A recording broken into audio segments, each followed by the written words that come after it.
Hello, I have a question for you. Where do you store your ideas? I mean, that's kind of a weird one, isn't it? I mean, this is a mind-blowing thought here, literally and figuratively. No pun intended, but you know what I mean. So the idea is, where do you store your ideas?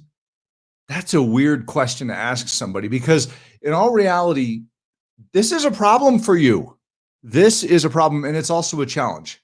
It's a challenge for you personally. It's a challenge for your business, and it's a huge opportunity for you. So, in this video, I want to talk about, where do you store your ideas? Check this out.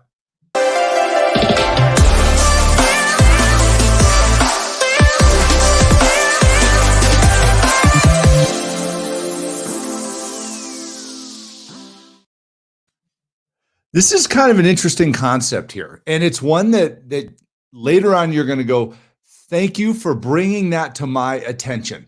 So the question I have is, do you consciously store your ideas?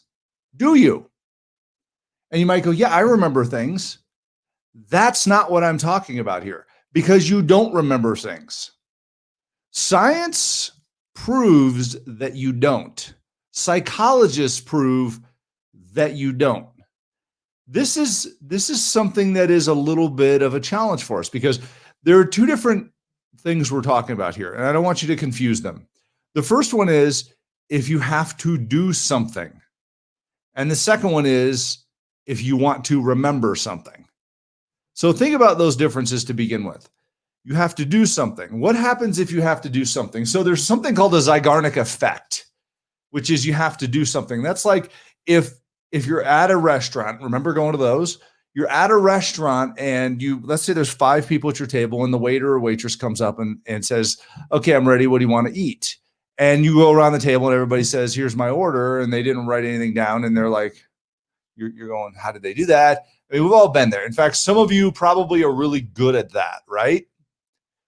And then what you do is you end up, interestingly enough, watching them bring back and remember exactly where everything goes, or somebody else somehow brings it all back and puts it where it's supposed to go, and you end up with the right thing. That's called the zygonic effect. That's something you have to do. That creates an open loop in your mind, an open loop. And that open loop is something that maintains that short-term memory for you. But most of life does not revolve around an open loop. Okay, remembering to do something and closing that loop, because I can promise you this, and this is proven through psychology, that person, that waiter or waitress that just brought you the food, closed the loop, and they probably have forgotten what you ordered. A lot of times they have. So let's scoot that out of the way, and let's talk about ideas. What's an idea? An idea is something that you come up with that is not a open loop. It's a concept. It might be a quote. It might be a thing you want to go do, but it doesn't have any sort of obligation tied to it. And we get those things all the time, constantly. And maybe it is something you need to go do. It's like when you ask your spouse, partner, roommate, whoever it might be, or just somebody, hey, can you go take care of this for me? You just close that loop in your head, and you may or may not have opened the loop in theirs. Not their idea. It's not their burden to close the loop on. But what if you come up with something that is like a business concept, like a quote? Let's say you came up with a quote, and this happens a lot. And that quote is the foundation for an idea. It's an idea, like maybe it's, let's take, for instance, you're in real estate. A lot of people that watch this are in real estate, and you have a marketing idea that you want to put in your materials. Okay. You're like, oh, that would be a great way of describing that, or that would really get the attention of my customer base. Have you ever thought of those things? And what's weird is those things come to you at the most inopportune times. It might be when you're getting out of the shower. Yeah, they talk about there's so many good ideas happen in the shower, and you get out of the shower and you're like, that's an awesome idea. And you dry yourself off and you're like, what was that? I can't remember that. Or you're driving down the road and you're sitting in a stoplight and you're like, you see something, maybe it's a word on a truck or a sign or whatever it might be. And you're like, oh, that's an awesome idea.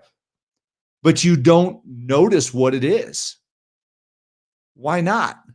Because of your short-term memory. You can't recall that. So what do? Well, I'm here to tell you that most people don't do this. And this is a game changer for you. This is a game changer. You have to record those ideas. You have to write them down or dictate them or type them or whatever it might be. You have to record those ideas because this is fascinating. You're depositing those ideas into an account of value that you can go back and use later in your business and in your life. And it's fascinating because I might be talking to Kelly about our kids or something like that. And she says something to me about it. I'm like, oh, I just had this great idea. It might have nothing to do with them or it might have everything to do with them. And if I don't stop and write that down or record it or type it into my phone, it's gone. Now, science has proven that short-term memory lasts anywhere from 15 to 25 seconds. I've seen it be called 30 to 45 seconds. Call it whatever it is. It's less than a minute. So if you time out a minute on a stopwatch or something, or on a timer, and you look at it and you go, do I remember the idea that I had at the beginning of that minute?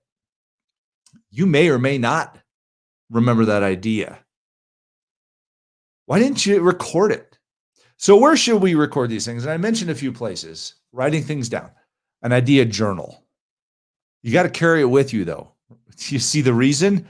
Because you got to record things within, call it 30 seconds of when they happen. What if you were driving down the road? Hey, guess what? You can tell your phone to take a note. It's simple. You go Google it if you want to learn how to do it, or go to YouTube and watch how to tell your phone to take a note. Or just record into your phone. Set one of the buttons on your phone to record, or carry a pocket recorder. Do you remember those little cassette recorders we would carry around?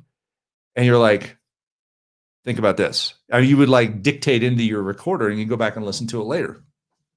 Beauty of your phone is a lot of times it will just like turn it into text for you. So I've been keeping track of my ideas for a long time. It's called a swipe file. A swipe file. You swipe an idea off of something you read, out of something you've seen, whatever you've heard, an idea that comes to you, and you record that and you categorize it. Is this for marketing? Is this for sales? Is this for customer acquisition? Is this for relationships? Is this for business growth, business continuity, business training, whatever this is? But I want you to try this. Try this for probably a week. Try it for about a week and see how many ideas you can come up with and what can you go back and do with those ideas. Because what you're going to find is you have these challenges that are going on in your world. Here's where the gold is in this. You have challenges going on in your world, and your brain starts to seek solutions for those challenges, and you come up with little bits and pieces of solutions for those things. It might be something you want to say to somebody. Maybe you're helping somebody get better, or maybe you're helping them understand, gosh, I need to be better or I'm not going to be working here. Maybe you're going to hire somebody and you need to teach them certain things in order to be amazing on your team or in your business. Do you have those things recorded? Because you're going to think of those things and go, oh, wow, that was awesome. Or you're going to talk to somebody and you're going to go, oh, wow, that was awesome.